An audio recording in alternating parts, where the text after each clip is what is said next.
unfiltered. Broadcasting live from West Wichita in the KQAM studios. It's time for your weekend kickstart with Wichita's #1 conservative talk radio host.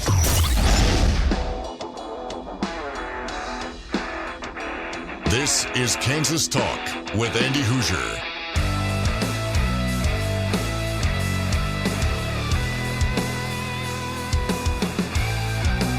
Yes, indeed it is. What is up, my friends? Welcome into it. Hey, good Saturday morning to you. We are ready to kick off a whole new weekend, ready to rock and roll like usual. It's going to be hot. I feel very sorry for you. But hey, we're here, keeping you entertained and waking you up first thing on a weekend. Welcome into it. It is Kansas Talk, Wichita's Big Talker, KQAM, 1480 on the AM dial, 99.7 HD4 on the FM side if you want to listen to us in high definition. Also, our friends out in Garden City, KIUL, the Big Talker of Southwest Kansas. We are broadcasting down there and booming across the 5-state Big Talker, KGYN, all over the place, covering the entire southern half of the state of Kansas. Plus, we have our live video feed up on Facebook at facebook.com/1480KQAM. And I think that's it. Oh, and the podcast. You can find our podcast after the show as well. Great to have you. We got a lot to talk about. We have a laundry list of things to get to this week. So Governor Kelly at it this week big time. Really angry with the Trump administration. Shocker. We'll get to that. Also, bottom of the hour, we have State Representative Leo Delperdang. He'll be on the show. We're going to chat about if you did not see the announcement, this really big, absurd, ridiculous energy plan that was scheduled in the state of Kansas called the Grain Belt Expressway, where they were essentially building a whole bunch of like solar panels and windmills and everything else. They were building those in western Kansas and then building an entire pipeline, essentially, a power line, major power line from western Kansas all the way through the state into Missouri, into Illinois, Iowa, all these other states. And they were going to take this energy that we're producing here by using up all of our land. Doesn't make a whole lot of sense. It was kind of ridiculous. It was some of the alternative energy shenanigans that we've been trying to fight in the state of Kansas. Well, this week, the Trump administration has announced that they are officially canceling the plan, or they're at least canceling the near $5 billion loan that the federal government and the Department of Energy was going to give for the project. So is the project still going on? What could we expect from it? And a heck of a lot more. We'll chat with State Representative Leo Delperdang. He runs the Utilities Committee in the State House, and we'll chat about his take on that entire situation. So we have that to get to. Also, we're going to do some speculation, some 2020 hindsight, and some look at the health industry from the nursing industry, especially. Amy Siple will be joining us on the program. We're going to talk with her. She's a nurse practitioner speaking out against some of the COVID regulations that the health industry had seen over the past few years. So that being said, got a lot to get to there. Also, we have two great candidates, two great guests on the show today to talk about the governor's race of 2026. They are candidates, and we're going to play one here momentarily in just a minute, so get ready for that one. 1 week away, we are like a week and a half away from the midterm or the off-season elections this year. August 5th, if you have not voted yet, August 5th is the primary elections across the state of Kansas. Now, some districts have primaries. Some you have to wait until November. But it is election season, and these are the elections that matter. They are the off-season. We call them off-season because they're not the big ones with the governor's race, with the presidential race. We're coming down off a major election last year, but that doesn't mean it's not important. These are your city councils. These are your school boards, and they're really important. So make sure to get out and vote if you have not done so. We'll break down all of those candidates here soon as well. But speaking of, as we get to know our candidates, it's time to get to know the candidates. That's right. We have a lot of candidates that are already on the slate for next year's midterm elections, and we just sat down with one earlier this week after the official announcement, the latest candidate to officially throw the hat in the ring for the governor's race of 2026 in those midterms. And you know the voice. We've had him on the program many times before, our Kansas State Senate president, a fantastic guy. We have loved having him on the show all throughout these years from that aspect, as we sat down with him to talk about his run for the governorship next year, and this is what he had to say. Hi, how are you, my friend? I'm doing great. How are you, Andy? Doing great. First off, congrats on the announcement. It was somewhat expected, but it was still exciting to see that announcement. So, I mean, the field continues to widen, but I tell you what, there's a lot of momentum between what you've seen as well with just the first week that you've been in the race. Oh, absolutely. I mean, we were just, honestly, I was humbled by the number of people that showed up for me on a 100-degree day on a Sunday afternoon. And we had lots of excitement. And I was just so proud to have my family up there and all my kids. My youngest daughter introduced me, took me to tears, right? I mean, she was just so proud to be the father of that family, and that their support was meaningful. All the people that were there, it was wonderful. Yeah, that's really amazing.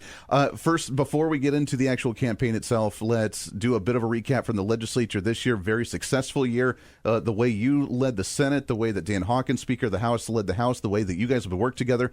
Very big year for you guys. Oh, and I got to tell you, Andy, prior to this session, I think I would have told you it was not possible to have a Republican caucus that just worked together like we're all Republicans. And it's not that there wasn't. Often. Oh, it's never in my career. I've never seen it. I mean, it just the 2024 elections were so great, particularly for the Kansas Senate. We went the entire session and never had a knockdown, drag out in caucus. Nobody out siding with the governor or running to the media and trying to blow things up. And I thought there wasn't disagreement. Sure. But it was so professional amongst those that disagreed. Right. Went out, we stood together. I mean, and that translated into, I think we overrode on the Senate side 48 out of 50 vetoes. That's amazing. And I mean, the House completed 29 of those. I mean, it was just a phenomenal year where everybody seemed like a shade of red anyway. We were all on the same team and trying to move forward. It was just a phenomenal year. Yeah, Dan said at the beginning of the session that for the first time this year, because of those elections, it wasn't just a supermajority, it was a functioning supermajority to where you guys could actually work together. And you know what? I like the fact that there's conversations. There may be some bickering behind the scenes, but it was a front moving forward publicly of saying this is the direction Republicans are going to go, and this is how we're going to fight Governor Kelly, who claims still not to be the veto governor, but yet how many did he veto again? Like 50? Oh, it's 50. Yeah, that's insane. Yeah, between line items in the budget and actual policy bills, it was every bit of 50. Yeah, and so she is the veto governor. And it was great to work as a team. And we've had super majorities on paper in the past, but Dan and I we love that we now have one that was functioning. And I mean, you think about it. So that was protecting girls from boys in the sports, protecting the transgender surgeries for minors, banning DEI in higher education. It was making election day. Oh, that shouldn't need veto overrides. Right. Yeah. I mean, even the taxes we did, we eliminated the state's imposed property tax. Now, it wasn't huge. It was meaningful. I mean, about $90 million in property tax relief. Sure. But, I mean, it was – and we have so much more work to do there. That's one area we have many more steps to take. But all those things were overriding vetoes. That's insane. So going into this upcoming session in 2026, do you think she's going to do the same thing? Or is she a lame duck? I'm out. I'm going to be gone anyways. Who really cares? Republicans, do your thing. Whatever. No, I think she's going to be active. She's now the chair of the DNC, right? So nationally, she's the face of the Democratic Party. I don't know. There was some recent news where she's backing out of the National Governors Association because I guess they're just not liberal enough for her to focus on the DNC. But so I think she'll be active. She'll be trying to make points. I think in this final session of her career as a politician, I think she'll be trying to make some points. What's really strange is there's two Democrat candidates for governor next year. She's already endorsed one of them, which is kind of strange to me. And it wasn't the one that I expected it to be. I don't know this other guy. It's kind of strange. But she's already thrown her endorsement behind him. That's kind of strange for a Democrat primary. So it didn't feel strange to me, and I'll tell you why. The Democrats, they are better at this than the Republicans. They pony up behind one person, right? We have a diverse field, but they internally decide who that person's going to be. Yeah. And so you'll see, Sebelius will come out and support. You got Kelly already. You're going to have, the lieutenant governor. They're all going to be a big front. You're going to see everybody pulling behind one person, so you don't have this brutal primary, which typically happens to us, right? Because we're just kind of free cats, right? We each want to put our sign out and let people support us. The wicked, wild, free thinkers that we are, man. Yes, that's the thing is we're ruggedly individual for the most part. So no, they march like the North Koreans. They get in line and just yeah. And so that didn't surprise me. It tells you who they're supporting. Exactly. Yeah, it really does. So let's talk about, first off, yours officially throwing your hat in the ring on Sunday, Monday officially, between those 2 days, making that announcement. What led you to want to throw your hat and to shift from the head of the Senate and the legislature and go for this governor's race? This is a big one. Yeah, no, and that is a good question. And really what I've come to realize, in the legislature and even then taking leadership in one of the chambers, right? So there's, and that's the top spot, and you can do the most you can do from the legislative spot. But I've really come to realize that the sword you wield in the legislature, it's just not powerful enough to slay the dragon of overrun government. It takes the big seat. And so we're going to take a shot at it because we want to bring big change. Trump is taking on D.C., which seemed almost too big to ever get a hold of, and it's still, it's still there. But he is taking back the country, and we need that type of bold leadership in the state. What kind of focus do you want to have when you say take reign of the government, try and reform what's going on at the state level? What would you like to focus on? So there's a few things. I mean, and when I say take back, it's not even just. I mean, I personally, we want to take back the executive branch, right? We need a Republican office. 15 of the last 23 years, this state's been governed by liberal Democrats. Yeah. That's why you can never get the next step forward. But we also need to take back the judicial branch, which we should probably talk about at some point here too.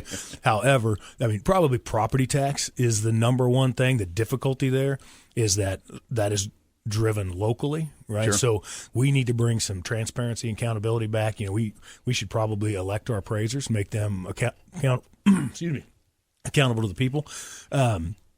We will ultimately will need a constitutional amendment. Sure. Because the system, the way it's structured, makes it difficult. But, transparency in budgets, transparency in the appraisers, and a constitutional amendment on that. We have more room to do on tax, too. We have been Kansas has been satisfied for so long with mediocrity, and it's the battle back and forth between the Republican, how we go back and forth. Right. So you never can get to that next step. We're behind all our surrounding states and all the important indicators. Well, tax rates and name your thing. I mean, it's just we're in the middle. And then probably that last thing, I say last. I mean, there's a whole list. We also have to get a grip on our education system because we've had a long tradition of strong results, but we don't have those outcomes right now. She says she's the education governor. Well, look at her results. I'm just here. Our outcomes do not match our public investment. No, at all. 60% of fourth graders are below proficiency in math, 72 in reading, and so your kids, if they can't learn to read, I mean, they can't read to learn, and it's doing a disservice. And so we have to get the money focused where it needs to go, and fix what is broken. Yeah, no, it's a great point. I mean, education has been on the downhill slope for a long time. If we're able to, and fingers crossed, we can end the federal Department of Education, bring power back down to the statewide levels. Do you think that's going to help the education system here in Kansas? Oh yeah, because you're removing all the strings that don't really they're not a string connected to an outcome, right? They're a string connected to spending, right? And so we have to get the focus on outcomes. Yeah, no, absolutely. Now you mentioned taxes. It's so weird that we are a relatively red state. We're in the middle of the country, but yet we are one of the high tax states compared to our neighbors, with Oklahoma, with Missouri, with Colorado's kind of its own beast there. But, Arkansas. But Colorado has Tabor. They've been protected by their constitutional amendment on Taxpayer Bill of Rights. If they were left to their own vices right now that they're becoming more blue, they'd be in trouble. But their constitution's protecting them. Can we do something like that as well, a Taxpayer Bill of Rights? I've been in favor of that all my career. It's been impossible because that's a constitutional amendment to get the supermajorities, but maybe we're there now. So we'll see what we can do, because that's long-term corrections. Sure. I mean, we really are. To show you how bad it is, in my time there, I've been overseeing probably $2 billion in tax cuts. Sure. And we're still the 16th highest tax state in the nation. That's insane. So it's like they go, whoa, how can you say you cut taxes and we're still a high tax? Because that's how high they've been. That's how high they've been. That's right. It's insane. So where's that money going then? I mean, she continues to say that government agencies are skin and bone right now, that we don't have any way to cut, that they're not able to operate even with the basic funding that they have right now. I mean, if that's the case, where's this money going then? Yeah, I mean, we have I like one of the, where you find waste in government. Everywhere, right? Exactly. It's the nature of the beast. We have really ballooned the cost, particularly of our administrative side of the government. Right. Now you got all the COVID money that flowed in, you got all the inflation from all the stimulus money that came out. So, I mean, the costs have gone up, right? Tremendously, but we have ballooned under the Kelly administration. Yeah, it's really unfortunate. Let's talk about business growth for just a moment. I know you guys were talking about trying to entice, like the Kansas City Chiefs, that sort of stuff coming into the area. We're still trying to bring industries, still trying to bring manufacturing into the state of Kansas. Is part of the tax reform that you want to do, instead of, I guess, incentivizing individual companies for each individual deal, just lowering it across the board to where every business would want to come here openly and willingly without having special treatment to them because it's already a benefit to them. I mean, ultimately, that's where you want to be, right? Right. I mean, and we have, and some of those. I mean, you want the any type of incentive to be for those mega type projects that just aren't. They don't come somewhere just because you have a good business climate. There's other things, and that's kind of like the Chiefs, right? Or the Speedway. The thing about those, and it was misunderstood by a lot.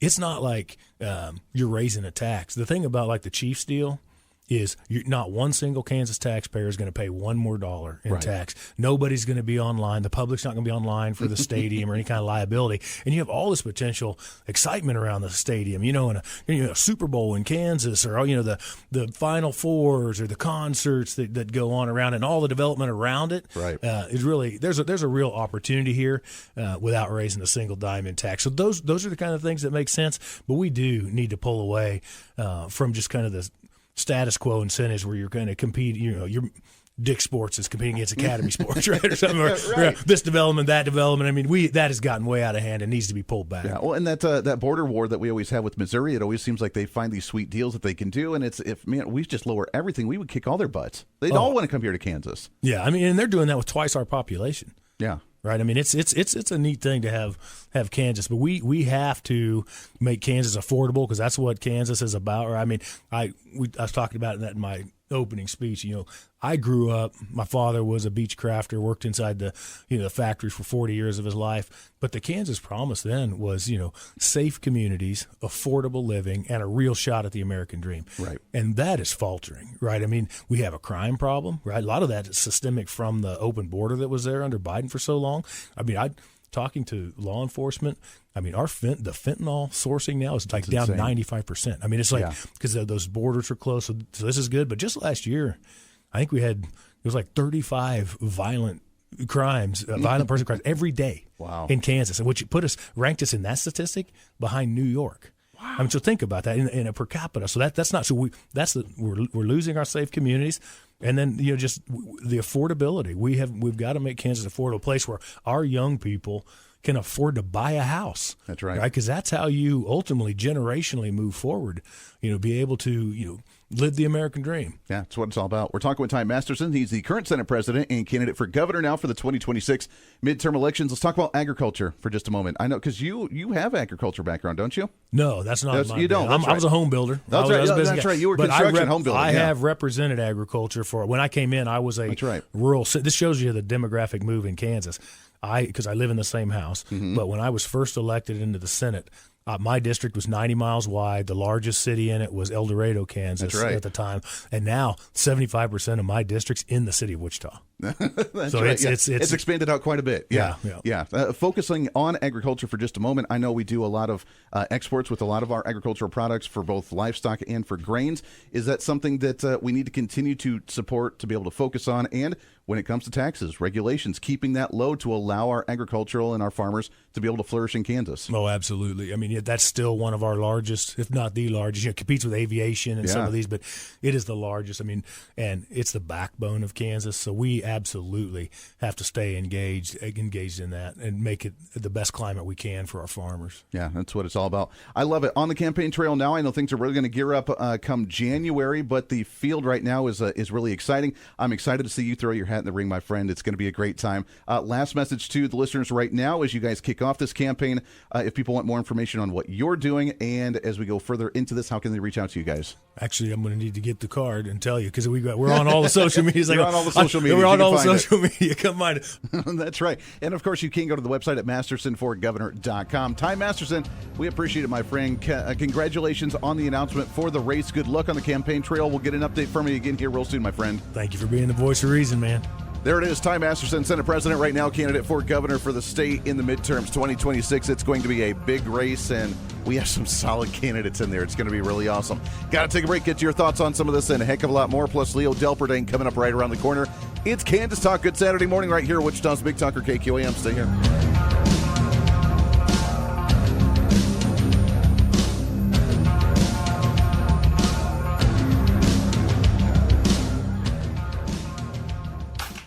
This segment of Kansas Talk is brought to you by Napoleon Appliance Repair. Voted best of 3 years running for best appliance repair in Wichita.